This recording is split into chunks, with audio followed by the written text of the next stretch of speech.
I'm going to give you a fill in the blank. You ready? You're only as good as your blank sale. You're last. Worst advice ever given to salespeople. Whereas they should be setting objectives. And The company should be taking that sales manager and you have to teach that sales manager how to be a sales manager. What a concept. epiphany. That's just not true. Focus on yesterday. Don't worry about tomorrow. Don't you dare fuck up my world. Steven's just staring at his PC going, They're not going to buy. how?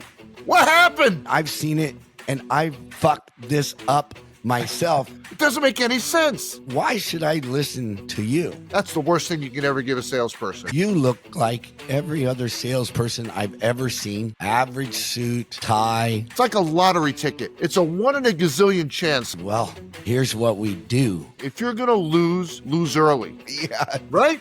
yeah, fail forward, baby. And now the man you've been waiting for, John, the sales machine, Rankins.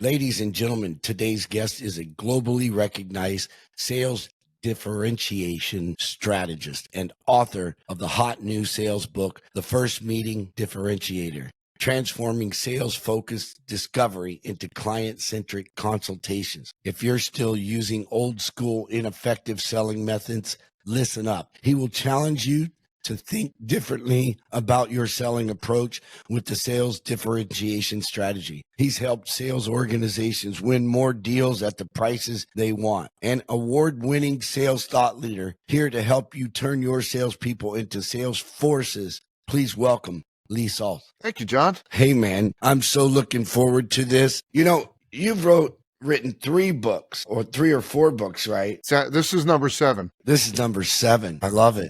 And 28 years you've been doing this. 28 years, right?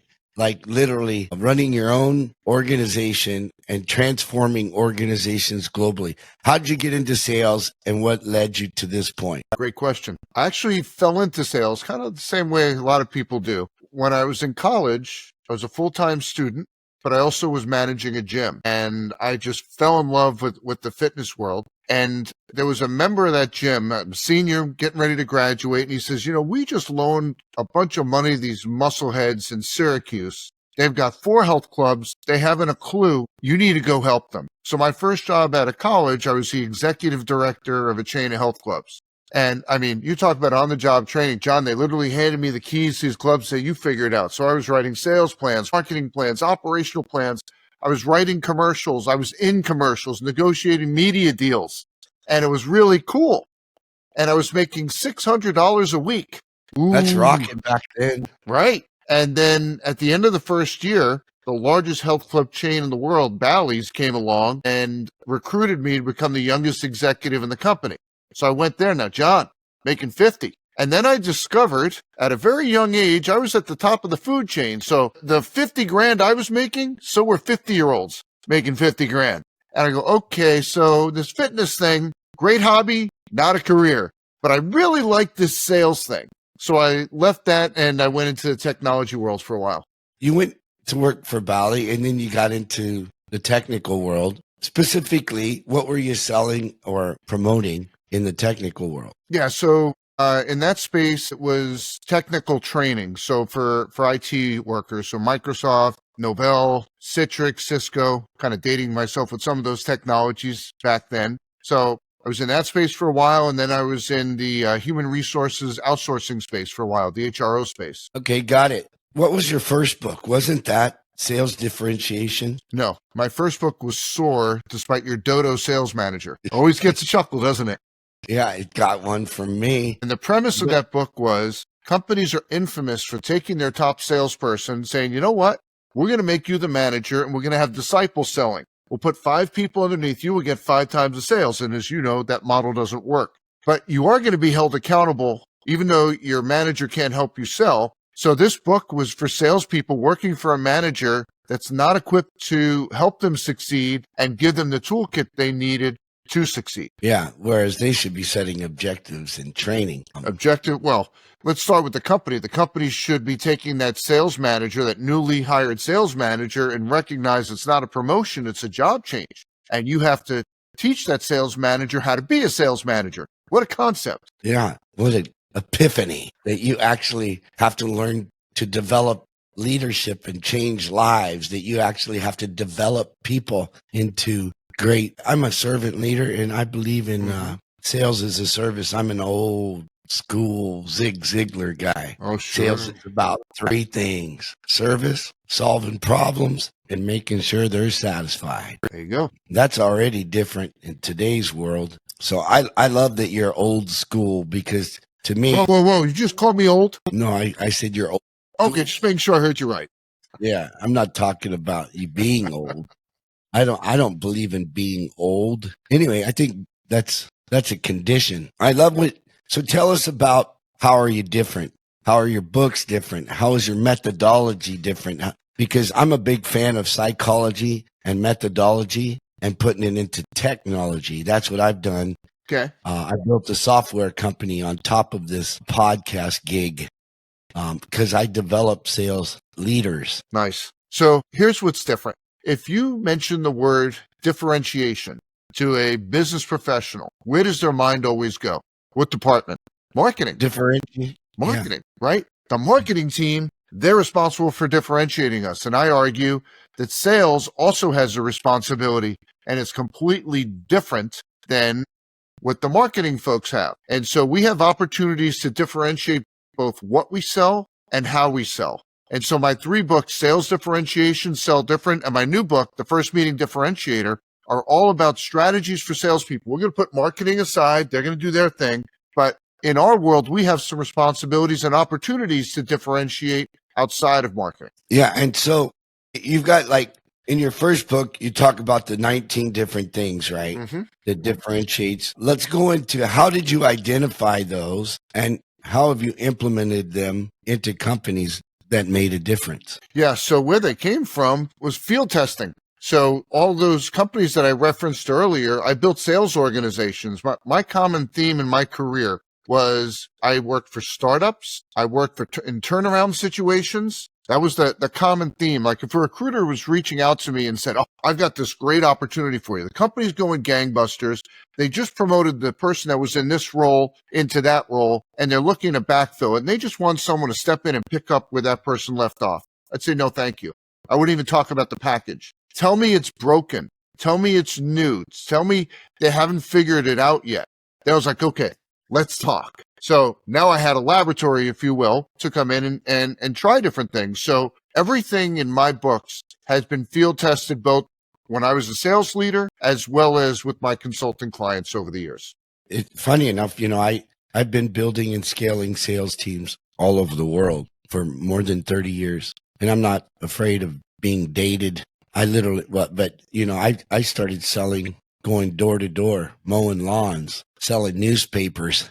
And then I sold baggy pants door to door, knife sets and portfolios and skincare, car care, ADT alarms, literally signing up people for American Express credit cards, but building organizations throughout it all in 7 different countries around the world, from India, Indonesia, Philippines, Singapore, Venezuela, the United States of America, UK. And I found a common theme: people want to be successful. And today, everybody talks about how much sales has changed. But I got to tell you, there is one thing that was true 200 years ago, and it will be true 200 years from now.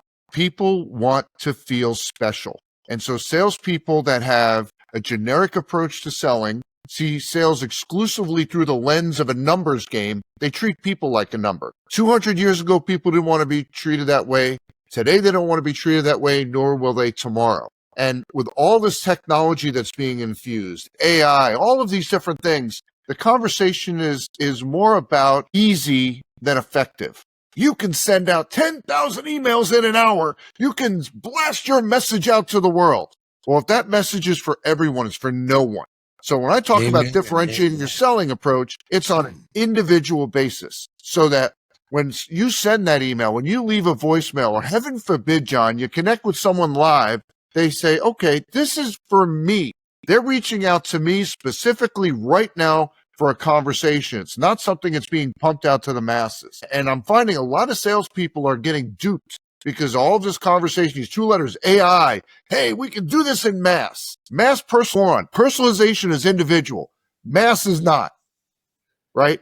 So there's way too much emphasis on mass and not enough on an individual basis where you and I are looking at each other. And there's a reason, me as a salesperson, why I've reached out to you right now. And you recognize that you're not one of the masses, that I've found something in your business, something in your industry that is an opportunity for improvement. And that's why I'm reaching out to have a conversation. Being different, what absolutely works, a lot of it, when you look at old school, I still have a sales organization and I still do sales training. So we opened a new division and the guys are hitting the phones all day. Mm-hmm. And I'd yet to train. I sent them to Thailand to train with some of my colleagues because they were spearheading a new division, doing, focus groups, actually supplying loyalty apps for restaurants and bars. Anyway, I sent them there, sat them down, went through how my approach would be. And it was like, go shake somebody's hand. So they sit there for a couple of them sit there for a month on the phones, going through LinkedIn, Facebook groups. And they're like, this just doesn't work. And I said, well, your approach doesn't work. They're like, no, we can't get anybody to reply to us. We can't get through to the decision maker. I'm like, get in the car. And I took them down to the mall. In 3 hours, we got 28 leads, met 6 owners of different salons, spas, restaurants. And I said, there you go. Go shake a hand. What a concept, huh? Stop thinking in mass and start thinking about the individual. Yeah, and stop thinking about mass and start having some class. That too. See, John, there's a lot of stuff that salespeople have been told that's just not true. Here, I'm going to give you a fill in the blank. You ready? You're only as good as your blank sale. Your last. Worst advice ever given to salespeople, right? You're only as good as your last sale. What that says is focus on yesterday. Don't worry about tomorrow. And for salespeople that believe you're only as good as your last sale, John, they suffer from what I call the sales EKG effect. Are you familiar with that? I am not. Well, I'll take you through it.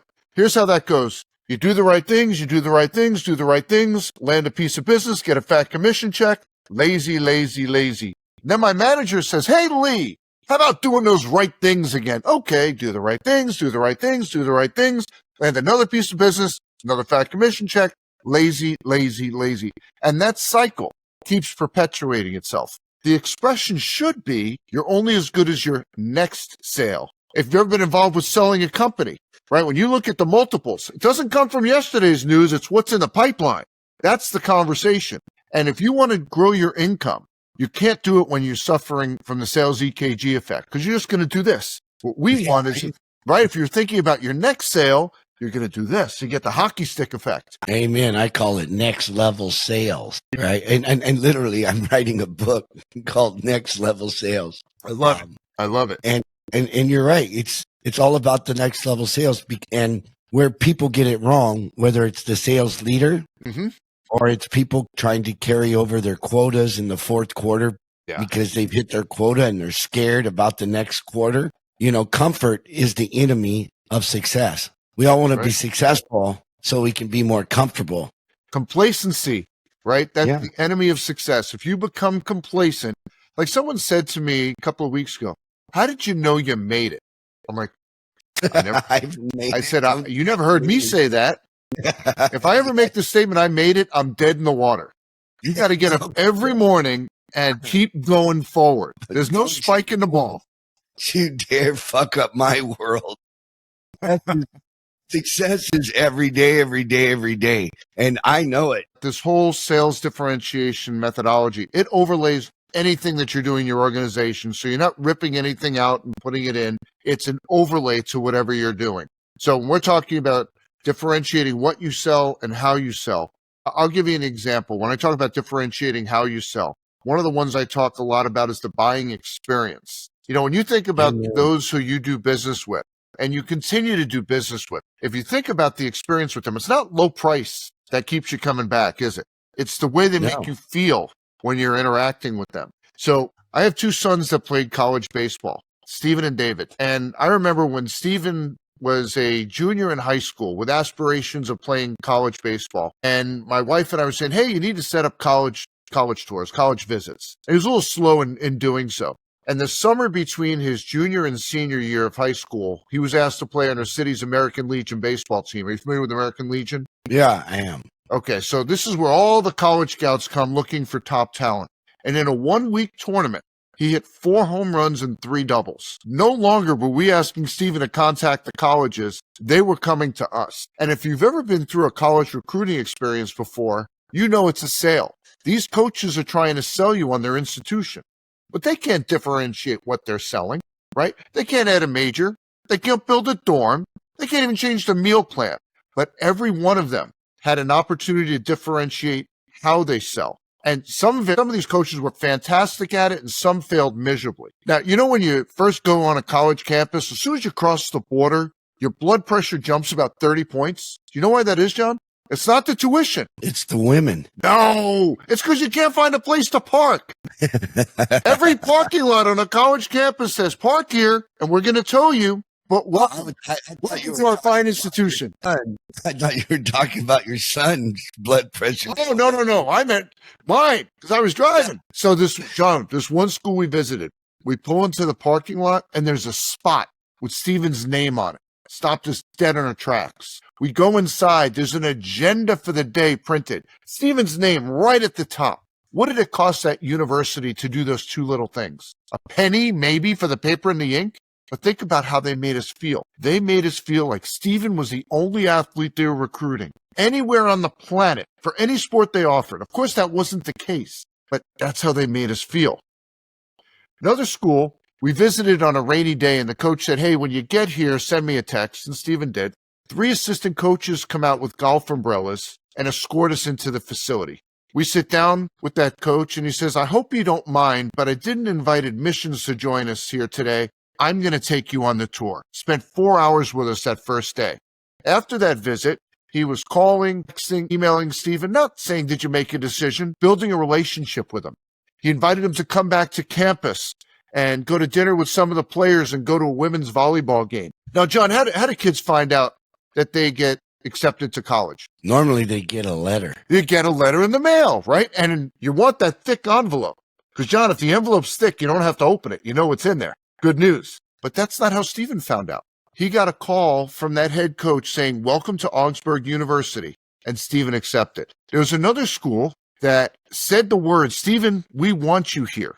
But their actions didn't support it. Made him feel like a number. How much did that impact our family? When my son David, a nationally recognized pitcher, when he went through the recruiting process, that school wasn't even on his list to consider. So those of you who are looking at sales through the lens of a numbers game, and you treat people like a number, it doesn't just tarnish this one deal. It becomes a perception of your brand. Amen. Right? You know the worst thing that can ever be said about a company? They're too big to care. Too big to care. Worst thing that could ever be said about your company. So one of the things that I do with organizations, say, let's map out the entire buying process, every step, every stage, and let's find ways to meaningfully differentiate that for our buyers. Do something the competition is not that they would find meaningful. For example, why can't you have a spot in front of your building? If you have prospects and clients that visit periodically, have a spot out there, put a little placard up with, a little plexiglass, print a welcome sign, and when they pull in and they see their name there and their logo, holy cow, right? They come in, have a little monitor on your front desk with their name on it, welcoming them, right? Little things. Because it is the little things in sales that matter. Amen. It's the personalization. Amen. You're right. That's what we talked about before. It never ends. Anything you can do to personalize that experience sets you apart. It differentiates you from the competition. I love this conversation. I love selling. I love helping people. I love being in service. And I teach my guys and my ladies, when in service, never nervous. Come from a place of helping others. Right? Because when you just show up and throw up everything about you or our company or our product, you're not in service, and people can smell it. That's right. They can smell it on you. So I always start my sales training. I go to the front of the room, whether it's one person or it's, 20 or 200. I always go to the front of the room and write on the board, nobody cared. And I want that to sink in. because it's not about you. Right. It's not about our product. It's not about how long we've been in business. It's not about a bunch of features. It's about what's in it for them and how can you be unlike everyone else. So, Amen. and I love how you take Sing it it, deeper. John. Sing it. Amen. And I love how you take it deeper. It's not about just how are we unlike others with how we serve, but it's our approach. How are we unlike everybody else in our approach? And a big thing that you talk about in your books is, getting your value, not dropping your pants, right? But actually being different and being able to command the price that you want. And I always find that in the absence of value, everything comes down to price. Sure does. If you haven't established your value, then you're just like everybody else. How do you position value? And what's your approach to, creating value, meaningful value, so that people understand how to be unlike others? So, John, you just opened the door to the topic that is near and dear to my heart. I'm going after discovery meetings. They need to die. They need to go away. How's that for getting the audience going? No more discovery meetings. You know what's wrong with discovery meetings, John? How do salespeople prepare for them? Here's the list of questions I'm going to ask, and here's a series of message points that I'm going to share with them. And here's what I'm going to show them when we're together. So I'll ask the salespeople, I'll say, okay, so if I agree to take a meeting with you, what do I get out of it? And they say, well, you'll learn about my company. That's not meaningful value because I already have a supplier. I already have a provider. So I don't need you. So that's not meaningful value to me. So let's try again. If I agree to take a meeting with you, what do I get out of it? And then I get the deer in the headlights look because they've never thought about it from that perspective. That's the problem with a discovery mindset. It's an ego mindset because we only see it from our side of the desk. But if you think about the times when you've gone to the doctor for two reasons: to become wiser about your circumstances and to understand potential remedies. If you thought going to the doctor was a scientific experiment, meaning they were going to examine you, get a bunch of data, and then you'd say, okay, bye. That's the end of the interaction. You'd never go. And doctors don't call that a discovery meeting. They call it a consultation. And that's the expression that I've embraced. When you look at that first meeting through the lens of a consultation, you recognize that the person on the other side of the desk has to come away with meaningful value from that interaction. Because if they don't get meaningful value out of the first meeting, there will not be a second one. John, does your audience like free things? I think the world likes free things, but that doesn't mean they're all valuable. Well, I've got something. Write down this website because you won't remember it. You ready? Meaningfulvalue.com. And I've got a tip sheet, 10 ways to provide meaningful value during first meetings, during a consultation. None of them require them to spend money with you. See, the idea is I have to feel if I'm taking a meeting with you, I'm going to come away with something that's going to help me in my business, something that's going to help me in my role. And here's the kicker. Prospecting is tough. It's never been tougher than it is today. And the reason why it's so tough is because of this discovery mindset. The general public believes, and rightfully so, that the only time to meet with a salesperson is when you're looking to buy something. I'm not going to get anything out of the meeting, so why would I meet with the salesperson unless I'm ready to buy something? That's the flaw. That's the problem. Once you define that meaningful value, now you fold that into your prospecting messaging so that when you get together, they're going to come away wiser. So as part of your prospecting messaging, you would say, John, when we get together, I'll share with you some creative ways manufacturing leaders are reducing costs. Oh, okay, so I'm going to learn something when we get together. It's not me sitting through a sales pitch. So meaningfulvalue.com, and you'll find 10 ways to provide meaningful value, which now becomes a first meeting differentiator for you. I love there's it. a test, John. John, there's a test. The meaningful value test. Here's what I want to hear at the end of a first meeting. They say something like, I'm so glad we met. This was a great use of my time. That's music to our ears. That's how we know we've provided meaningful value during that interaction. If you're not hearing that, you're probably having a discovery meeting and they're going, I cannot believe I just sat through that. Yeah, I get it. I'm a big fan of giftology. Does giftology ever fall in your methodology? As a matter of fact, that's a stupid question because you just gifted us meaningful value. So obviously we're cut from the same cloth because I'm a big fan of giftology. Like we literally have a bunch of dinosaur toys that we've purchased, and we send them out to prospects and say, we'd love to sit down with you and discover if your, sales process is prehistoric and outdated. And if not, keep the dinosaur. I love it. I love it. Okay, Yeah. so you like giftology. I'll give you another gift. So this whole concept of going from a discovery mindset to a consultation mindset is in chapter 1 of my new book, The First Meeting Differentiator. If you go to firstmeetingbook.com, firstmeetingbook.com, you can download the first chapter for free and read all about that. Amen. Because where I find people are going wrong more than ever before is when you talk about, going after the masses and not personalizing the things that they do.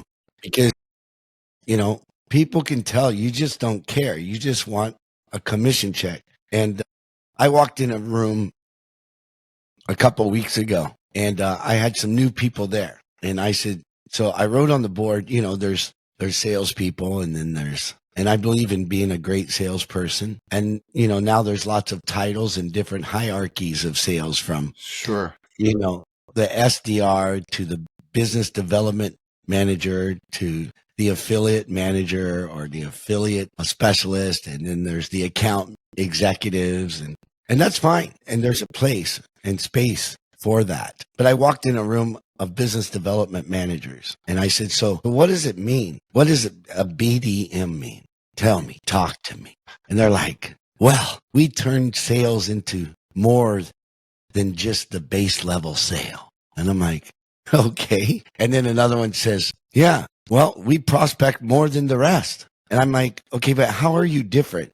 And they're like, well, what do you mean? Because, there were several answers. I said, well, why don't you read the word? Read the word business development manager. It means that you can walk into a conversation and sit down with someone, listen to them, and understand that you can help them. You can help them develop their business. Business development manager means you can help them develop and find out the root causes of what's going on in that. And that's how you can be different. that's right. I am in love with your entire differentiation and your series of differentiation books. Thank you.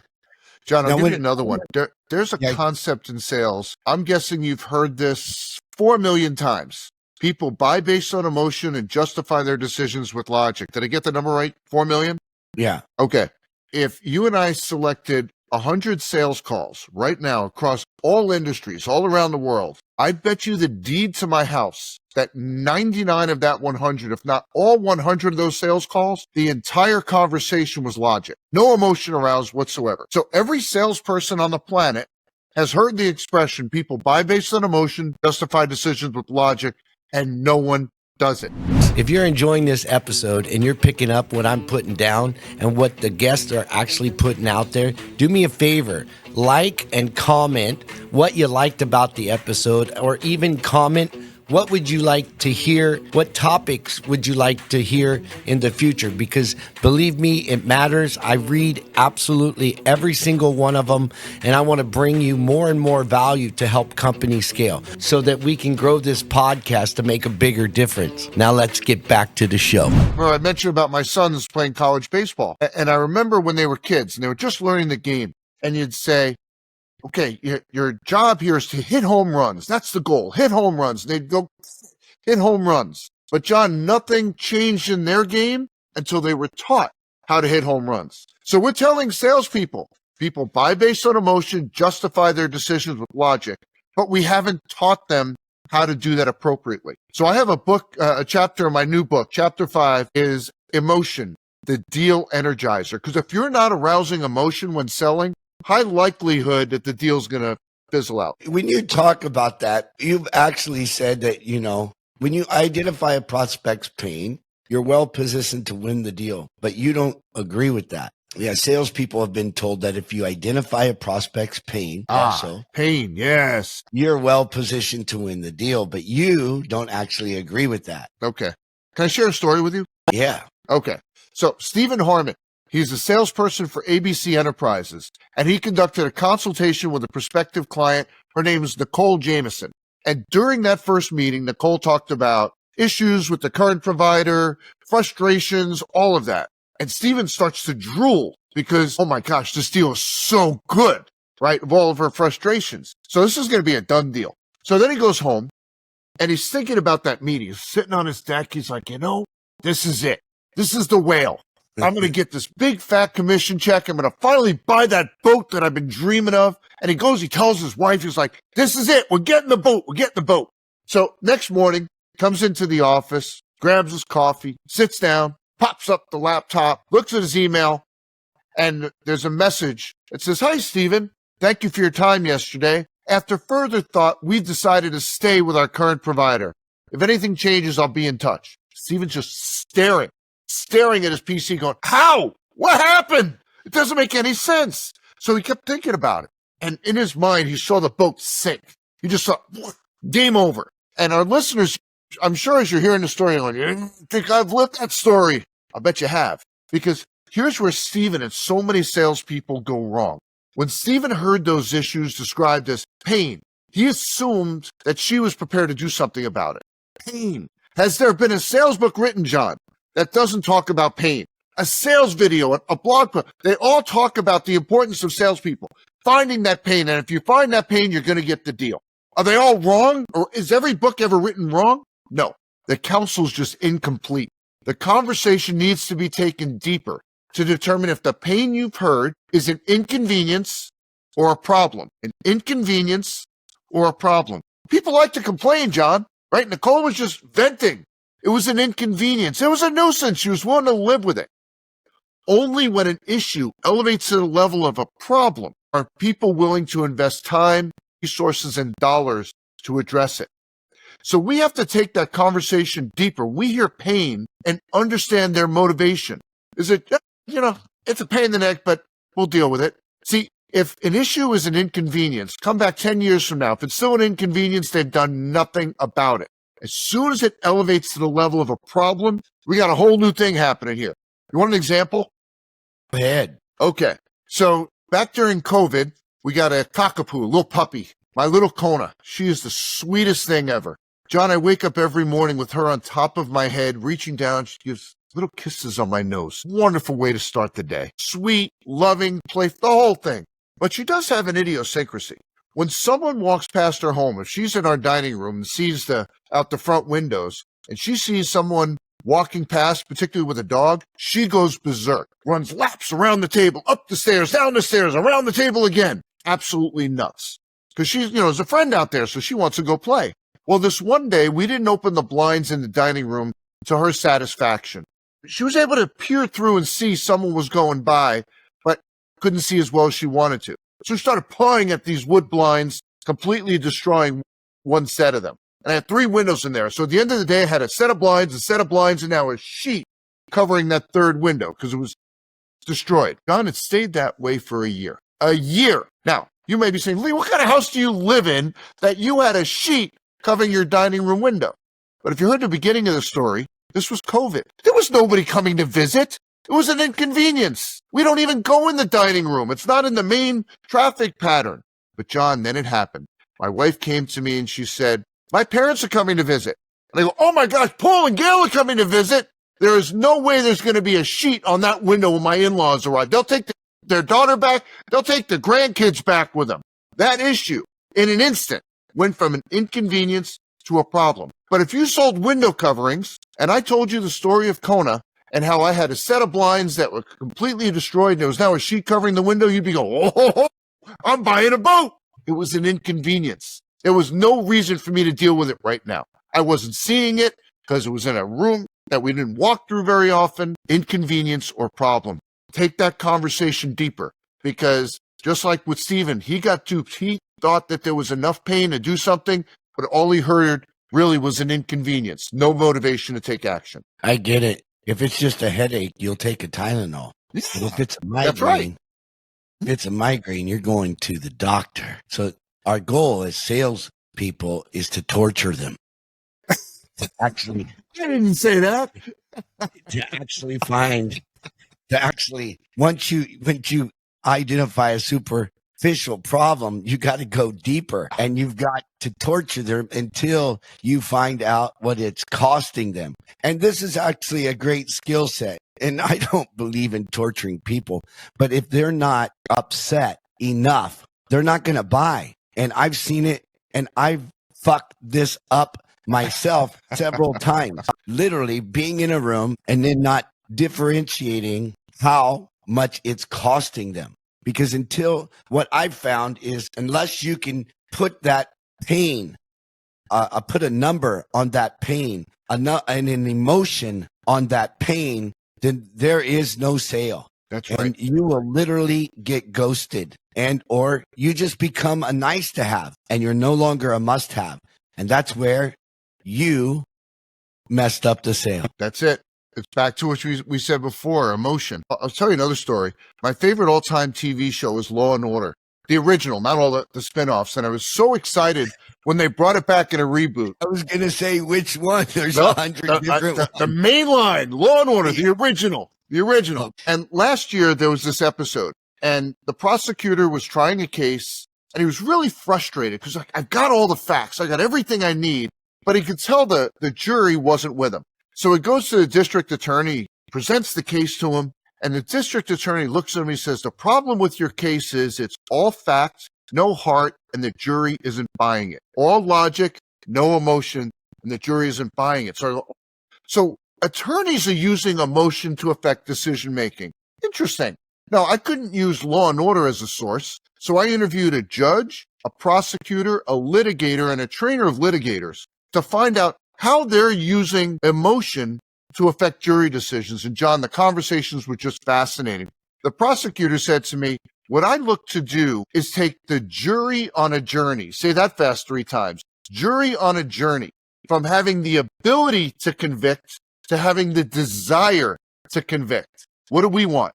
Having the ability to contract with us to having the desire to contract with us. Like you said, if I have a firefighter on the stand, I'm not asking fact-based questions. I'm asking questions like, what did you feel? What did you feel when you first entered that building?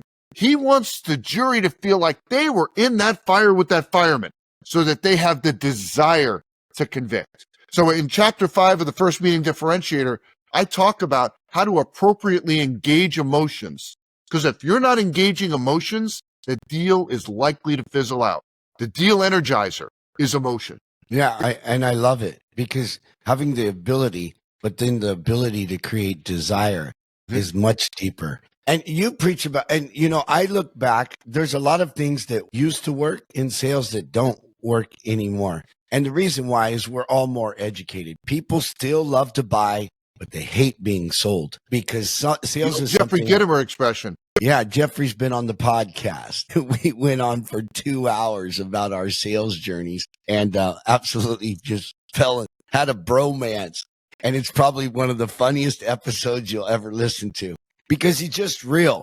Yeah. He is real and he understands that emotions are what closes a deal or starts a relationship, right? People don't, and he's the guy that originated know, like, and trust. And a lot of people have regurgitated that, marketers online and stuff, but Absolutely. That's Jeffrey. But a lot of stuff doesn't work. These high pressure sales, people have too many choices and or there's going to be buyer's remorse. There's going to be returns and there's just going to be destroyed relationships. It's just all wrong. That's why I always say sales, is about service. And that's from Zig Ziglar. And I'll tell you a story. Okay. First keynote speech I ever did for sales leaders. Well, in actuality, I got invited to Japan, and Japan, they're very reserved, the Japanese. And so are the Koreans. Like I went to a rock concert there and they're all sitting down when Scorpions is belting out all these songs. And they're all, that sounds like when I went to go see Chicago here. Everybody sat with their hands folded in their lap. So I go to Japan, they're paying me really, really well. First class tickets, everything. They're taking care of everything. Yeah. It's my first gig, so I'm really excited. And I really want to deliver the goods. And it's a colleague of mine who's watched me literally build and scale teams into the thousands and literally saw it, right? And so when he's like, John, I'd love to invite you. So I go to Japan and, the head of Sony, Panasonic, all these big, large corporations. And this is probably 20 years ago. I get there and he invites me up on stage, and literally like a minute in that I'm into talking about how I can show you what I've done to scale sales teams into the thousands, and I have a 5-step framework to do it. And the head of Panasonic stands up and he says, start speaking Japanese. And so I'm like, okay, I'll play along. And I'm nervous. This is the first time you don't know what he's saying. Different country, even though I've built and scaled sales teams around the world, I'm like, I'm a bit nervous. That's the truth. And he says, why should I listen to you? You look like every other salesperson I've ever seen. Average suit, tie. I run a company. Why should I listen to you? And so I looked him dead in the eyes and I says, well, that's up to you. I guarantee you, I'm not going to be able to teach you anything today if you're not open to it. But I'm not here to sell you on me. I'm here to serve you and demonstrate how I've done it in several different countries in Southeast Asia. And as long as you're open, then maybe, just maybe, you're going to get a lot out of this and be able to make a difference in your organization. He sat down. Everyone else stood up and gave me a standing ovation. How I got a standing ovation in the room in Japan in less than a minute. That's awesome. Love it. Yeah. And I was literally at first shitting bricks. Truth. That was my truth. I was 29 years old, 30 years old, and I'd never spoke on stages around the world. And I walked off that. And by the way, I just spent $2,000 on a Xenia suit, right? And like, fuck, he said it's average. Dude, man, I just invested in this suit. But I walked off stage and I told myself, never again. When in service, never nervous. Stand your ground. That's awesome. Help people. And that changed my mindset about selling, about leading, about developing people that, I show up to serve. And I think that's my differentiator sales is something I'm doing for people, not to them. Whether I'm training people, I'm selling them in that training room. Whether I'm recruiting people, I'm selling them on our organization. That's my differentiator, is helping. But there's a lot of frameworks out there. I mean, tons of them. Medic, spin selling. I'm coming out next level sales. And then there's the BANT framework that came around in the 70s. But ultimately, BANT, budget, authority, need, and timeline. I've literally watched salespeople come in and say, do you have a budget? Are you the ones that's going to make the buying decision? And I'm like, what are you doing? You're just repelling people. Yeah, I talk to salespeople. I say, never use the expression budget. It's a confining word. Every one of us has bought something. We said, this is our budget, but we perceived enough, back to this expression, meaningful value. The wallet opened up further and we bought. So we should be talking about funding, not budget. Amen. And you talk about with your methodology about qualifying early. So yes. What's this? What are the questions and the train or the sequence of the conversation that gets into qualifying a prospect that you can serve? Okay, so let's talk about qualifying. The first step, the problem with qualifying is we say to salespeople, you got to qualify the deal. Got it. Qualify relative to what? I mean, we have to be comparing to something. That's what qualifying is about. And they're missing a really important tool to be able to qualify. And you're probably thinking, he's talking about an ideal client profile. That's the worst thing you can ever give a salesperson. An ICP, an ideal client profile. Here's why, John. An ideal client profile says if all the stars were to align, this is the kind of business we'd love to have. It's like a lottery ticket. It's a 1 in a gazillion chance that you'll ever stumble across one of these opportunities. But what every salesperson needs is a target client profile. And I'm not wordsmithing. A target client profile says this is who will perceive meaningful value in what we offer. And those are the opportunities where we should be investing our time in pursuing. One of the things I tell salespeople all the time, if you're going to lose early. There's nothing more painful than going full bore after a deal and losing at the finish line and going, we could have known that in the first meeting, right? Yeah, fail forward, baby. Fail forward. That's it. So in chapter 3 of the First Meeting Differentiator, I lay out a 12-component target client profile. So it's a tool that you construct. And now when we talk about qualifying, it's relative to something, and it helps you identify who will perceive the most meaningful value in what you offer, which gives deals the greatest chance of coming to fruition. And it brings to life this concept. If you're going to lose early. Like I'll have salespeople, they'll tell me about a deal that they lost, and they take me through the whole thing. I'm like, oh, you didn't lose that deal. And they're like, yeah, we did. I'm like, no, you were never in it.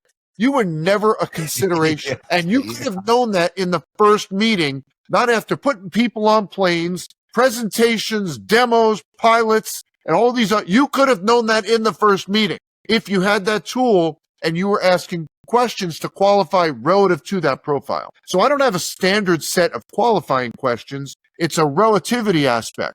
Here's the tool. This is what it looks like when someone perceives meaningful value. Now we have to see the strength of the match or lack thereof. Yeah. So, and obviously you've been in lots of sales meetings yourself, and you're selling to organizations on them selling to organizations, a methodology. What was one of the greatest or the most challenging sales that you ever made? My favorite, Anheuser-Busch, way back in the day. So this was when I was in the HR outsourcing space, and we were a third-party administrator for workplace drug testing. Anheuser-Busch was the pinnacle. That was the plum account. This was the account everybody wanted because it was extremely complex. It was a very aggressive program. And I came to find out years later, the reason why their drug testing program was so rigorous, it was to get everyone's eye off the ball. What's Anheuser-Busch's product? Yeah, Budweiser beer. It's beer, alcohol. What's the most abused substance in this country? Alcohol. Right. So let's focus on the drugs. Brilliant. So it was really a marketing strategy more than anything else. And so I had been meeting with them for a couple of years, and we put this whole thing together. We did a demo, and the decision maker literally stood up because it was the day after the Super Bowl, stood up, arms in the air, and yelled touchdown. And the procurement people just bow their heads and go, oh. So we did all of that. And then she reaches out to me and she says, I just found out we have to go through the dreaded 3 letters, RFP, request for proposal. I said, sorry to hear that because we're out. What? What do you mean you're out? I want you guys. I'm like, yeah, we don't do RFPs because there's no opportunity for us to demonstrate, again, that expression of meaningful value in an instrument created by procurement.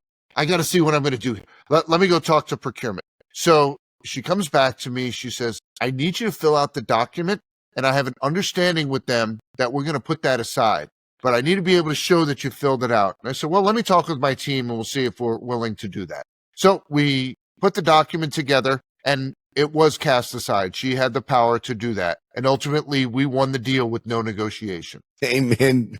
It's one of my favorite sales stories of all time. Yeah, I have a favorite. One of my biggest B2B sales so far. I mean, I've sold real estate for $1 million, but this is my own portfolio and different stuff, right? And I used to work with CEOs, and I would literally charge $100,000 a year to be the eyes and ears of the CEO or consult with them. And I build sales teams. So I've sold in the boardroom. I've sold door to door. I've sold from the stage, one-on-one, one-on-many, like, because I love to sell. I love to help people.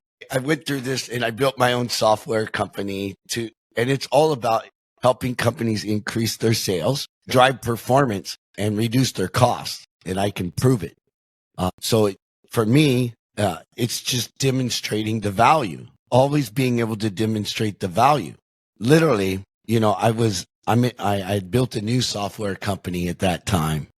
And I was up against big boys, big name CRMs, so I'm sitting in the boardroom and sitting in the conference room, and they're hammering me. Why are we different, right? And I said, well, I go through my experience of I know where you're coming from. I know where your people. I know the pain of your people out in the field because I'm from the field. And how are we unlike others is with rewards, recognition, compensation. We literally will empower them So we're not an address book. We can help you increase your sales. And I demonstrated it, how we've done it for others. So we get past the conference room and then they're like, well, you need to show us how you can do this with your technology, that. I said, all right, no worries. 3 weeks later, we do it again. 3 weeks later, we do it again. This is a whale we're moving around, and they don't make decisions quick. Get through all of them. All right, we've selected you, but you've got to present to the CEO and the board. All right, let's go. So I go in there, and we've got a partner, and we do a presentation, and I say, and he's like, well, how are you different? And I said, well, here's what we do differently. We're not better. We're just very different. All these technologies you guys are looking at, you've already used and they didn't work. What I've been doing for the last 30 years, we've taken that psychology and that methodology and we put it into the technology. And here's how we've made a difference with several different companies like yours. Mm-hmm. And he said, okay, I'm good. I'm good. Your certainty tells me I'm good. This is the owner and CEO. But then he goes to the next. There's another supplier who's a partner supplier. Yeah. And he drills them for 45 minutes, right? So I leave the meeting and I'm like, oh, right on, baby. We got them. And not only that, now is when the work begins because we got to make them successful. But it is a celebration, but it's not just a celebration. It's time to roll up our sleeves. They call me about 3 days later. You need to go convince procurement and qualify. Like we're sending all these SEC documents, our budgets, our financial statements. And I'm like, I thought the deal was closed. I was wrong, but it wasn't over yet. Good. Because I got with my team and I said, all right, their job, their procurement, their job is to find what's wrong. Our role here is to make them the hero. So I've already put in enough margin that they let them hammer me and I'll make them the hero of the story. Beautiful. So I gave them 3% here, 5% there, 10% there. And then they're like, okay, we're good. We'll sign off. And then, because I have friends. Anyway, eventually we found out they were texting everybody, hey, we got additional discounts. We won the day. Yes, they did. Congratulations. So you want them to feel like they won. Absolutely. I made them the hero of the story. Meaningful value to whoever. You got to read the room too, right? That's right. If you're always thinking about providing meaningful value, you will never go wrong. Yeah. I watch shows too. You said Law and Order. I love personal development. I don't know if you've ever seen the Will Hanks movie and Wilson, where he's on a deserted island, a plane crashes. Oh, I haven't seen that one. Oh my God, it's a great movie about strength and inner strength and, having hope. Anyway, I'll send you whatever the movie was. Okay, please do. He calls a ball in the movie Wilson. It floats up on shore and he makes a face on it. Anyway, I was watching a new series, Alone, Australia, because I'm captivated by how the human spirit can survive, even if it's alone. So if you ever watch Alone in Alaska or Alone in the Antarctic, they have to survive. We drop 10 people out, no help. And whoever lasts till the end, whoever doesn't tap out, wins the show. $250,000 or $500,000. They just did one in Australia, and I watch it till the end. And I won't tell you the man or the woman who wins the show. Okay. But what I will tell you is in the end, the one who had tons of skills, but was only focused on the money. I have to win this for the money. I have to win this for the money. I have to win this for the money. He didn't win. She didn't put win. The money first. He or her, I can't tell you. The one that won, and it was remarkable, and they're both amazing. Like some people dropped out in 4 days, 5 days. Wow. They lasted well beyond 50 days, well beyond. I won't tell you the number of days in case you go see it. Okay, that sounds good. And I'll tell you, the one that won, at the end, what they said was, I just wanted to help people. I wanted to show people what was possible. So the one that was just focused on the money, even with greater skills, eventually lost to the one who wanted to make a difference in other people's lives. And that inspires me. helping people. That's different. Well, that's why you should be in sales, right? If that's your inspiration, helping people, helping them achieve things that they didn't think possible, the money will follow. If you put the money first, you'll have commission breath. Yeah, and I love the meaningful value that you've brought to our listeners today. Thank you. This was absolutely priceless. Where can people pick up the book? How can they connect with you? And are you still open and taking on organizations as clients? I am. So my primary website is Sales Architects, and that's plural, salesarchitects.com. If you, as far as purchasing the book, you can purchase it on any of your favorite retail website, Amazon, Barnes & Noble, what have you. But when you do, make sure you go to the book website, firstmeetingbook.com, firstmeetingbook.com. First of all, you can download the first chapter for free, and there's going to be bonuses up there. So when you purchase the book, go there and see what the bonuses are and make sure you take advantage of those. Right on. People, if you want to have a leading organization and you want to stand out from all of the rest, you got to be different. Different is better than better. Go learn from Lee, pick up the book, and watch how you can transform your culture and your organization. Thanks, Lee. Thank you. Brilliant, Lee. Great. That's a wrap, folks. Thanks for joining me today. And if you got value from this episode, do me a favor, like, subscribe, and refer a friend. And if you want even more value, go to thesalesmachine.com, click on resources, and there's tons of resources there to increase profits and drive performance in your business. Right on, come on.